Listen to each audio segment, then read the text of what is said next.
So this session is going to cover the App Store, managing apps, and we're also going to talk about upgrading those apps and syncing them. So I'm going to go ahead and open up the App Store from my iPad's home screen right here.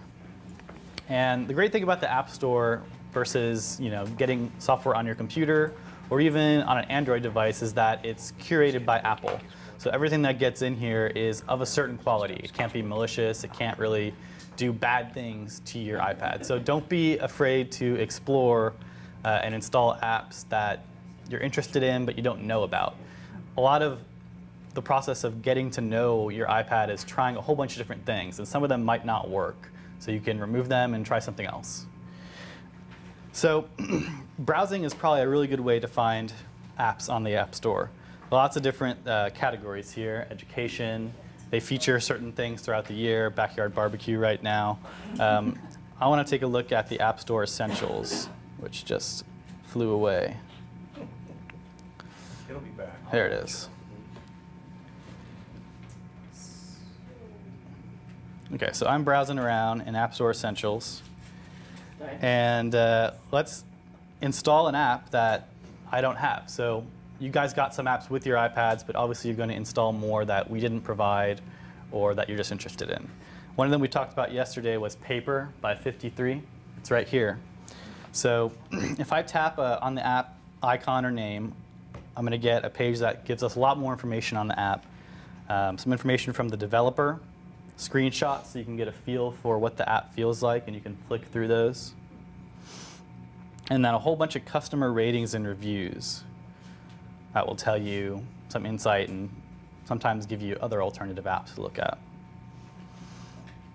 May I ask if I know the name of an app, but I can't find it visually, can I type it in? Sure. In the upper right-hand corner, there's a search field. Paper 54, for example, but I guess we don't have it. What was it? Paper 53. Paper 53. It's a mathematics. A little tricky.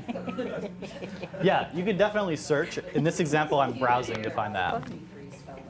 Yeah, it's kind of a weird name because Paper is so generic. They had to throw a by 53 on there.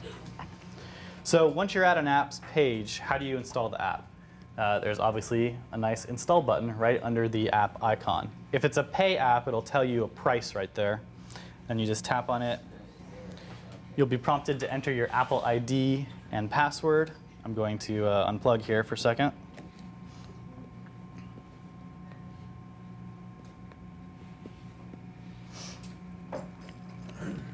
Yes, that was so you could not see his password. So everybody catch that? I should imagine that there are new apps all the time, right? I mean, right. For example, in our own App Store, will the contents there be refreshed regularly? Possibly, yes. And we would just update and see what... You can go check on that, yeah. It's like Christmas or something, right? Sometimes, yeah, maybe. Yeah, Christmas every day.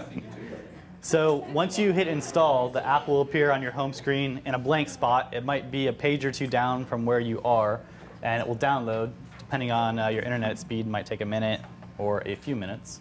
So that's loading. How did you get your apps so they're not in alphabetical order? Because I haven't been able to do. You can move them. And they you can move them. Okay. Yeah. So like they want to be, if you hold down on one app icon, they'll start to shake like that, and then you can rearrange them. Is there a way to automatically put them in alphabetical order? No, but I'll show you an easy way to change them when you're plugged into your computer. It's a lot quicker there. I'm going to hop back to the App Store. And like you mentioned earlier, you can definitely search for apps if you know a title or even just a category. See, I searched for Star Walk earlier, obviously. Star Walk's fantastic. I can just put my cursor in the search area. And let's say I want to find Google Earth. I know it exists. I can just do a little search for it. And there's everything that matches. I can swipe through the results and pick the one that I like. Notice that it differentiates between iPad apps and iPhone apps. You can run iPhone apps on your iPad. They just won't take up the whole screen. It'll just be in a little box. And you can zoom in, but all the functionality is there. Other things within the App Store.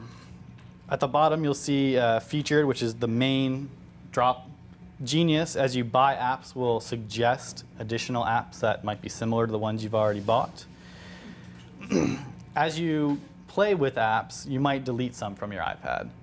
So you can go to this Purchased area and see any app that you've ever purchased on any of your iOS devices.